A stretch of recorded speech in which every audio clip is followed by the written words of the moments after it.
And welcome everyone, this is your friend Nitish Kumar, author, motivational speaker in life coach. कैसे हैं आप सभी? आशा करता हूं स्वस्थ होंगे, मस्त होंगे और अपनी सक्सेस की जर्नी में व्यस्त होंगे। तो चलिए आज के इस वीडियो में एक और इंपॉर्टेंट टॉपिक के बारे में डिस्कस किया जाए। आज एक और महत्वपूर्ण टॉपिक के बारे में डिस्कस किया जाए।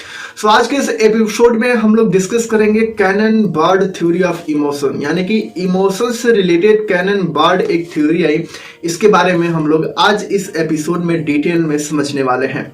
इसके पिछले वाले एपिसोड में हम लोगों ने बहुत सारे टॉपिक्स को डिस्कस किया है साइकोलॉजी में, और रिसेंटली जो हम लोगों ने पीछे एपिसोड में डिस्कस किया है वह इमोशन के कई सारे टॉपिक्स को डिस्कस किया है। हम लोग थोड़ा सा समझ लेते हैं कि पिछले कई एपिसोड में हम लोगों ने क्या क्या डिस्कस किया है इमोशन से रिलेटेड, जिससे आपको आइडिया लग जाएगा कि इमोशन में हम लोगों ने कौन कौन से टॉपिक्स को डिस्कस किया है।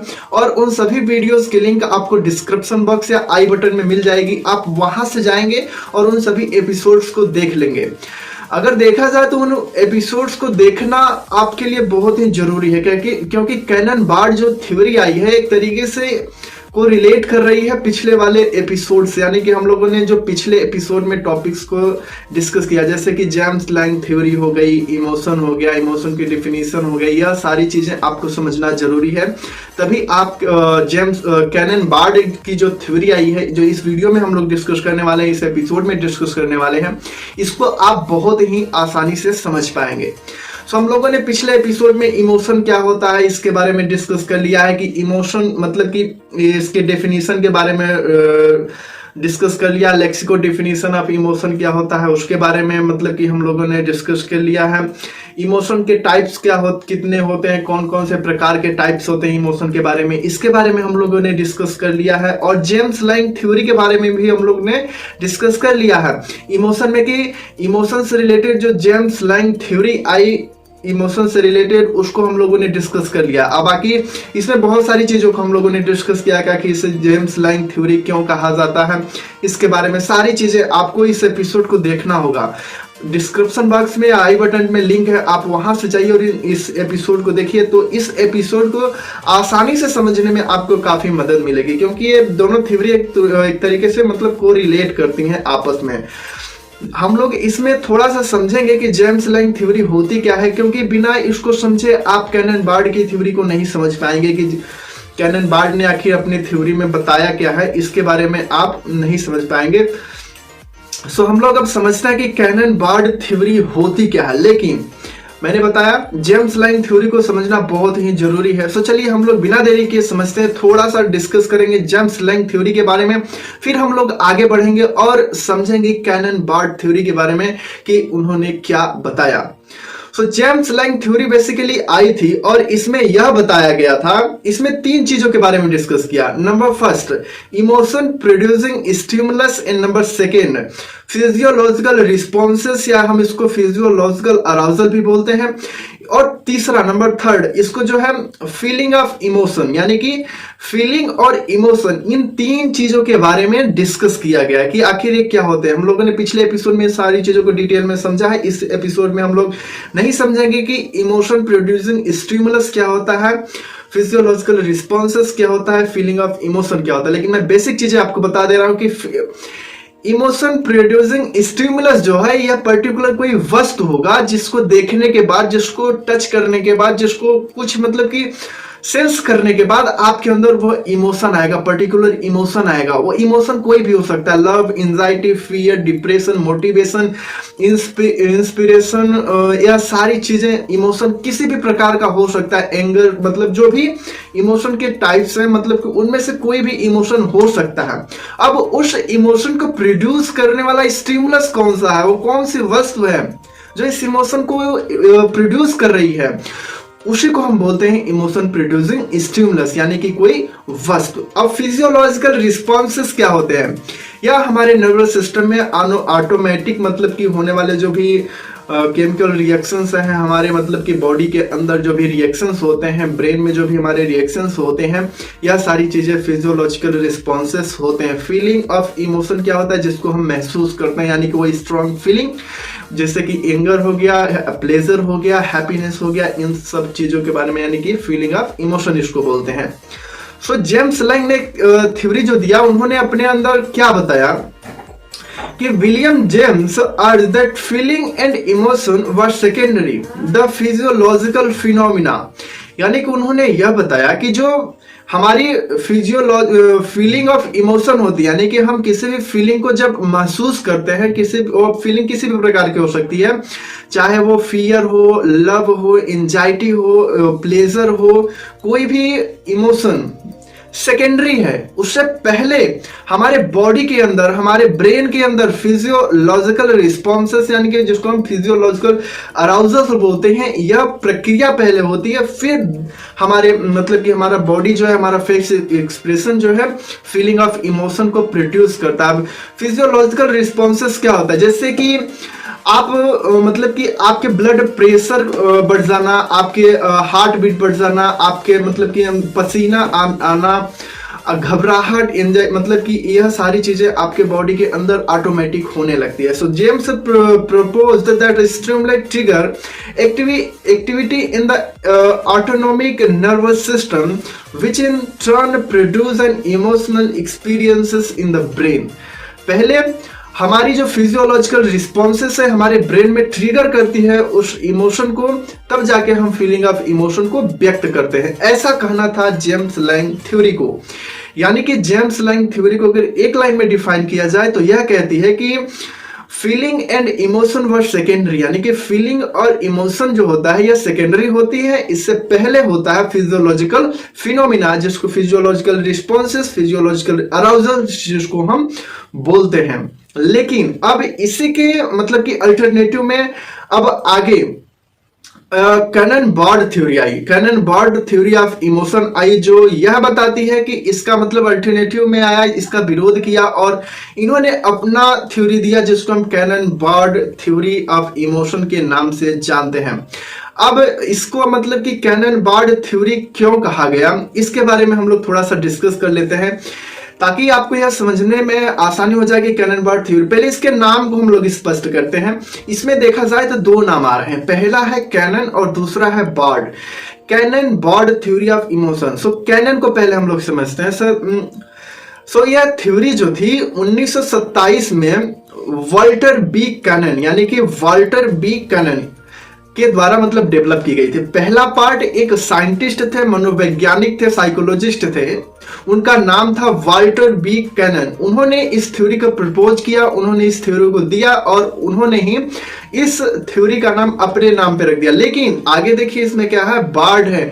अब यहाँ पे दो लोगों का कंट्रीब्यूशन आ जा रहा है। सो पहले नंबर पे तो हो गए कैनन बार्ड और दूसरे नंबर पे हो गए his graduate student Phillips Bard, यानी कि Philip Bard. It was established as an alternative to the James Lange theory of emotion, यानी कि यह थ्योरी जब आई जेम्स लैंग थ्योरी के अल्टरनेटिव में आई। तो आपको दोनों नाम समझ में आ गया कि इस थ्योरी का नाम कैनन बार्ड क्यों पड़ा। सो ये दोनों साइंटिस्ट के नाम है। ये इस थ्योरी को प्रपोज करने में दो मनोवैज्ञानिक का हाथ है। पहले जो थे वाल्टर बी कैनन है और दूसरा फिलिप्स बार्ड है। इन्हीं के नाम पे इनको Cannon Bard theory of emotion के नाम से जाना गया। अब हम लोग आगे बढ़ते हैं और समझते हैं कि Cannon Bard theory of emotion के अंतर्गत बताया क्या गया। The Cannon Bard theory of emotion states that stimulating event trigger feeling and physical reaction that occur at the same time, यानी कि इसमें यह बताया जा रहा है कि जो हमारी फिजियोलॉजिकल रिस्पॉन्सेस, यानी कि फिजियोलॉजिकल रिएक्शन, फिजियोलॉजिकल अराउजल जो होते हैं और फीलिंग ऑफ इमोशन, यह दोनों साथ में मतलब कि ट्रिगर होते हैं हमारे ब्रेन में। तो इसमें यही बताया गया कि the Cannon Bard theory of emotion state that stimulating event trigger feeling and physical reaction that occur at the same time.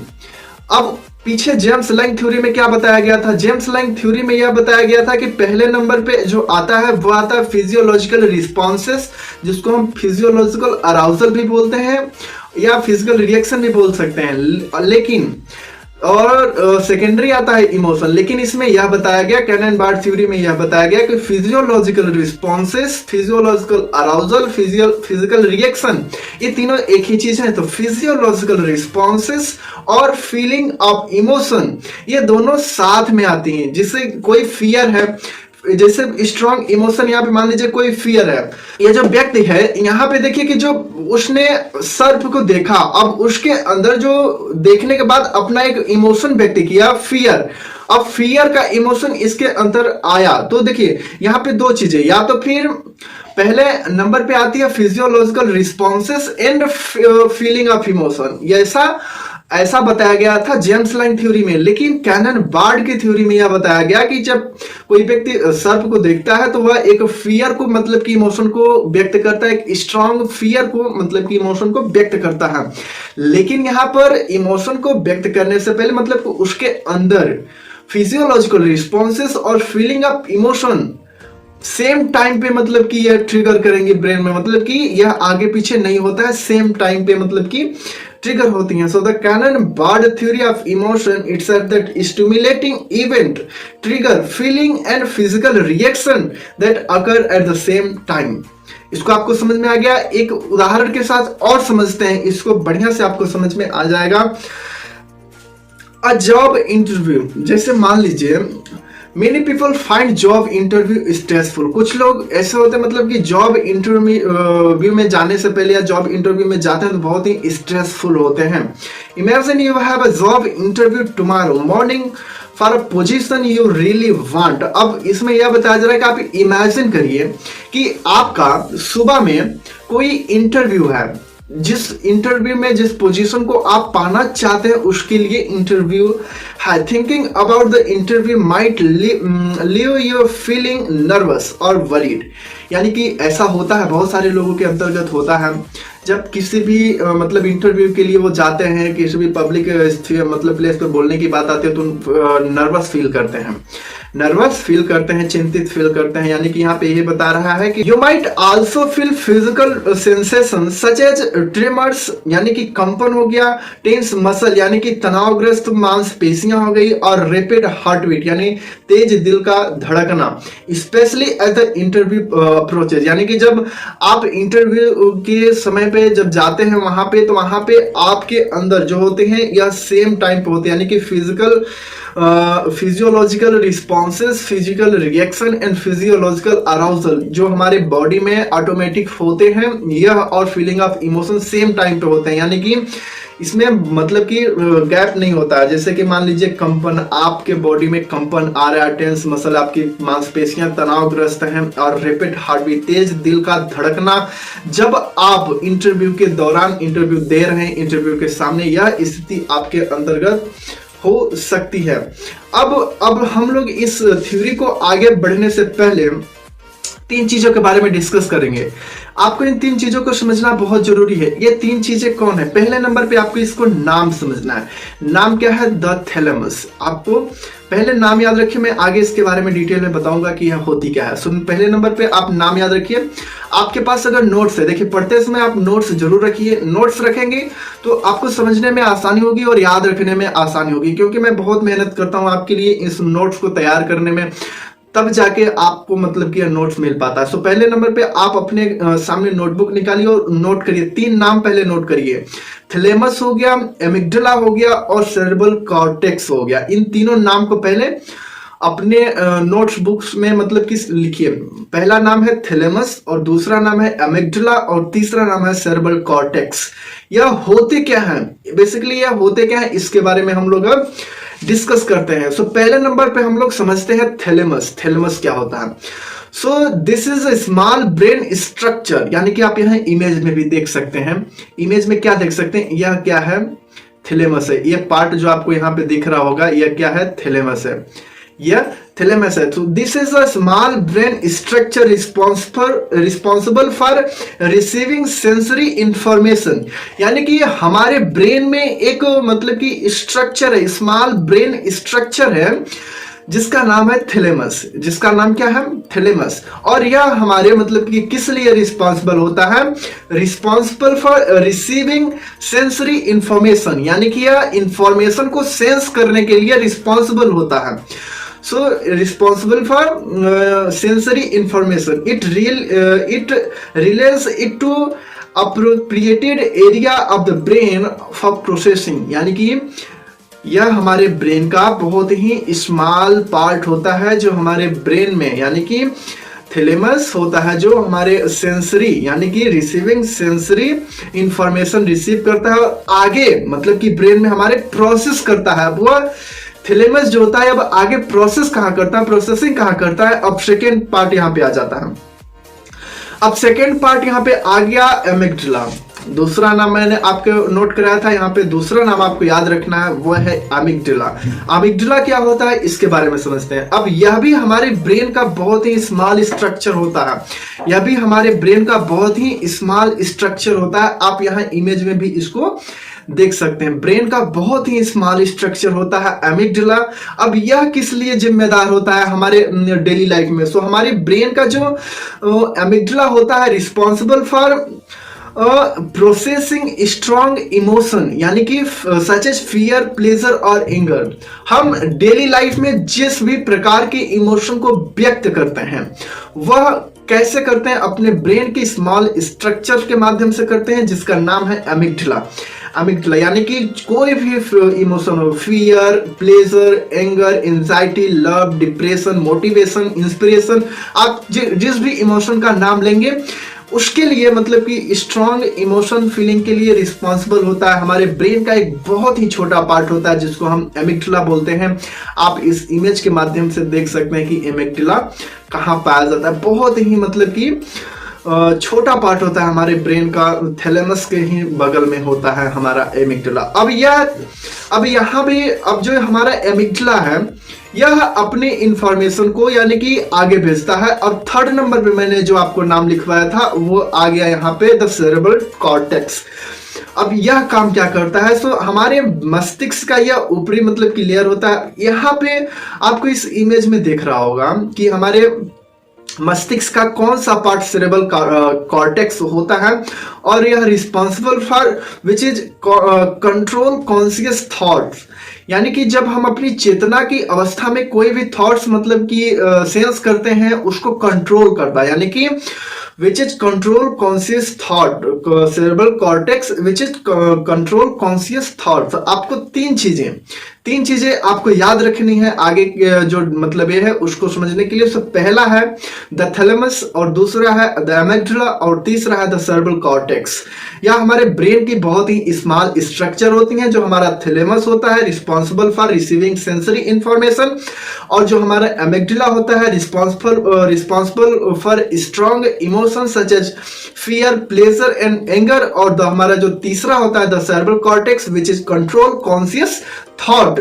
इसको आपको समझ चुके हैं। अब हम लोग आगे चलते हैं कि जो हमारी कैनन बर्ड अब आगे यह बताते हैं कि जो हमारा थैलेमस होता है या थैलेमस जो सेंसरी इंफॉर्मेशन को सेंस करता है। So Cannon Bard propose that both of this reaction originate simultaneously in the thalamus, यानी कि जो कैनन बर्ड का प्रस्ताव यह है कि ये दोनों प्रतिक्रियाएं थैलेमस में एक साथ उत्पन्न होती हैं। यानी कि ये दोनों प्रतिक्रियाएं क्या है, बोथ रिएक्शन क्या है, वह है फिजियोलॉजिकल रिस्पॉन्सेस और फीलिंग ऑफ इमोशन हमारे मतलब कि थैलेमस में एक साथ उत्पन्न होती हैं, ऐसा कहना है कैनन बर्ड का। This is a small brain structure responsible for receiving sensory information. हम लोगों ने पीछे समझा कि थैलेमस का क्या होता है। So this is a small brain structure responsible for receiving sensory information. Responsible for sensory information यानी कि यह रिस्पॉन्सिबल फॉर होती है सेंसरी इंफॉर्मेशन, यानी कि जो सेंस इंफॉर्मेशन को करता है इसके लिए थैलेमस मतलब कि रिस्पॉन्सिबल होता है। It release in the appropriated area of the brain for processing. When a triggering event occurs, the thalamus might send signal, यानी कि जब थैलेमस जो होता है सेंसरी इंफॉर्मेशन को सेंस करता है। अब जो मतलब कि might send signal to the amygdala, यानी कि जब ये जो थैलेमस होता है या सेंसरी लेवल की इंफॉर्मेशन को सेंस करने के बाद या अब इसको कहां भेज दिया, एमिगडाला में। अब एमिगडाला में भेजने के बाद the amygdala is responsible for processing strong emotions such as fear, pleasure और एंगर। अब यहाँ पे मतलब कि जो एमिगडाला होता है या वो इमोशन के लिए रिस्पॉन्सिबल होता है। पहले नंबर पे ये जो थैलेमस है सेंसरी इंफॉर्मेशन को रिसीव किया, फिर इसने एमिगडाला को भेज दिया। अब एमिगडाला रिस्पॉन्सिबल होता है फियर, प्लेजर और एंगर, मतलब कि कोई स्ट्रॉन्ग इमोशन के लिए। अब might also send signals to the cerebral cortex, यानी कि जब यह एमिगडाला के पास इंफॉर्मेशन आती है तो यह भेज देता है सेरेब्रल कॉर्टेक्स के पास। अब सेरेब्रल कॉर्टेक्स क्या होता है, सो विच कंट्रोल कॉन्शियस थॉट्स, यानी कि जब हमारा सेरेब्रल कॉर्टेक्स होता है यह हमारे कॉन्शियस थॉट्स को मतलब कि कंट्रोल करता है। Signals sent from the thalamus to the autonomic nervous system and skeletal muscles control physical reaction, this include sweating, shaking और टेंस मसल्स, यानी कि इसमें क्या होता है कि कंपन भी हो सकता है, तनावग्रस्त मांसपेशियां भी शामिल होती हैं। अब इस थ्योरी में मतलब कि सारी चीजें हो गई, आपको समझ में आ गया होगा कि कैनन बार्ड थ्योरी में क्या बताया गया। तो कैनन बार्ड थ्योरी में यह बताया गया कि जो हमारे इमोशन, कोई भी स्ट्रॉन्ग इमोशन आता है वहां पे जो इमोशन मतलब कि प्रोड्यूस करने वाला स्टिमुलस होता है, उसको देखने के बाद जब मतलब कि इमोशन आता है तो जो हमारे मस्तिष्क में, हमारे बॉडी में जो फिजिकल रिएक्शंस होते हैं, फिजियोलॉजिकल रिस्पॉन्सेस या फिजियोलॉजिकल अराउजल भी हम जिसको बोलते हैं, यह दोनों एक साथ होते हैं।